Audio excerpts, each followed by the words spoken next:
Hello and welcome to Pots and Trowels, which is brought to you with the support of Mr. Fothergill Seeds and Cobra Garden. Today I'm going to start planting out some tender veg and making up some summer containers.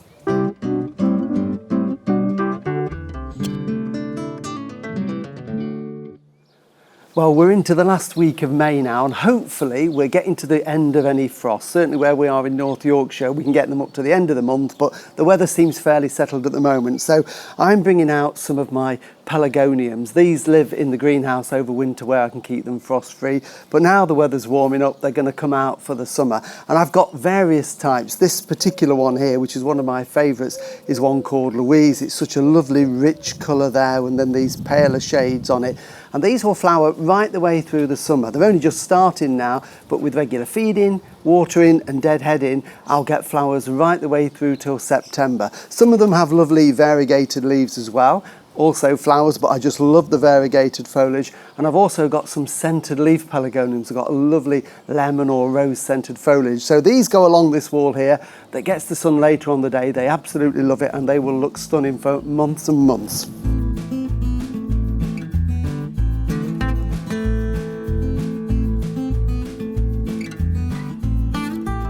And now, of course, is also the perfect time to plant up your summer containers so you can get all sorts of lovely flowers and foliage right the way through the summer.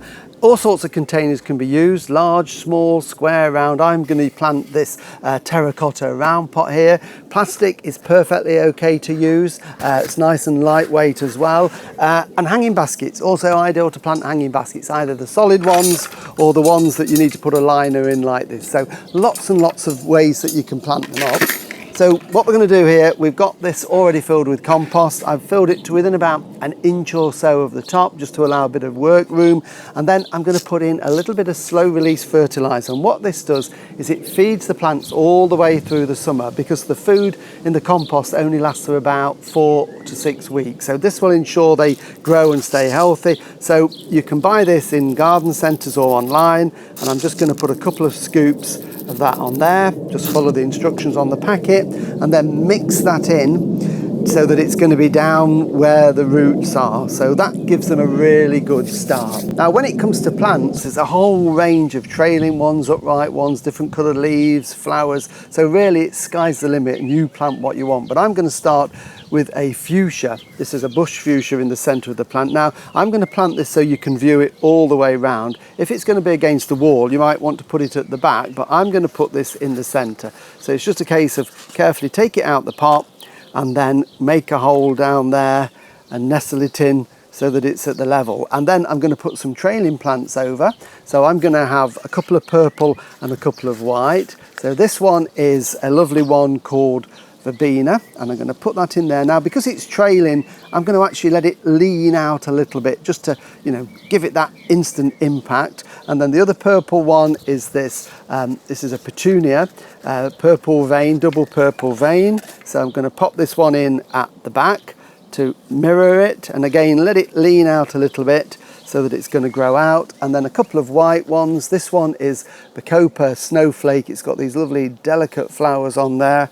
So we'll pop that in on this side, and then on the other side, again, just to balance that out, just lightly firm it, not too firm, I'm going to put in an Amesia. So we've got those lovely colours going there and lots of plants that are going to trail over this side and just keep flowering and flowering. And then just to fill these gaps in there, I'm going to use some lobelia. This is a trailing lobelia, and there's really good is lobelia because it will flower and flower, and it's got a lovely sort of frothy foliage that will cascade down the side. So I'm just going to put only one plant. These will all fill out, and within a matter of weeks we won't be able to see any of the compost at all. It will just be a mass of lovely foliage and flowers. So I'm just going to put this last piece of lobelia in at the back there, and then just make sure the compost is all level. If you need to top it up, do, but that is basically it. And all I'm going to do with that now is give that a good drink of water to settle in the roots. It can go outside at this time of the year, but keep your eye on the forecast. If there is a late frost forecast one night, then just either carry it indoors, cover it with some fleece or newspaper just to protect it. But that will soon establish, these will all grow out, and we're going to get wonderful flowers and plenty of colour right the way through the summer months.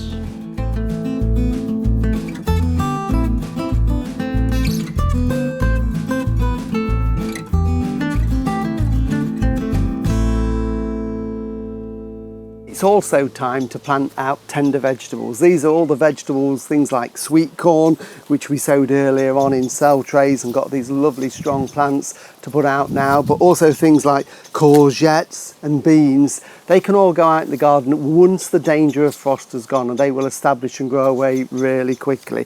You can also put out tomato plants at this time of the year. If you haven't got a greenhouse to grow them, then why not grow some outdoor ones, usually end of May, early June, when there's absolutely no danger of frost. You can do them in the garden or in a pot about this size. This is a 10-litre pot. A plant in there will be fine in a sunny position. And if you're worried about blight, which is a disease that they can get, choose the varieties that are resistant. You'll get things like Mountain Magic and Furline, which is this one, and they will be absolutely fine. And also peppers and aubergines. But what I'm going to be putting in today are my beans, and I've already made a start behind me. I've just planted out the dwarf French beans, but I'm going to put in the runner beans.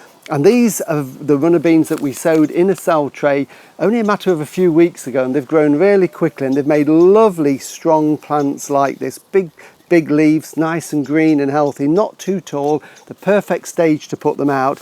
And because they've been grown in these cell trays, we get no root disturbance. And just a little tip to get them out is just to give them a little squeeze like that, and then they will pop out, and you can see you get a really, really lovely root ball like that. And it's simply just a case of them popping them in to the ground. And I'm growing them up a wigwam of canes. I find this really easy, but you can put them in a single row, but I like them this way because it gives it a bit of rigidity in windy weather. So just dig a nice hole for it, and then that can go into the hole down by the cane.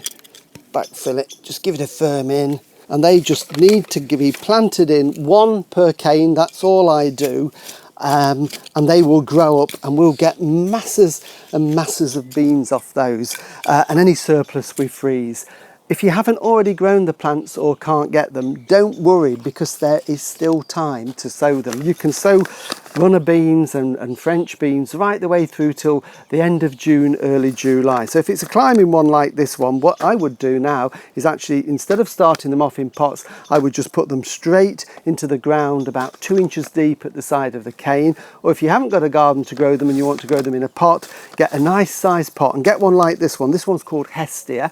This one is a dwarf one, only grows to about 18 inches tall. And again, pot of compost, just push some seeds into the compost, keep them moist, they will come through, and you'll get a lovely crop later on in the summer. So I'm going to crack on, get these planted, give them a good drinking, of course, afterwards to settle the roots, and then within a week or two they're going to be climbing up there, and we'll have wonderful beans to enjoy all the way through the summer.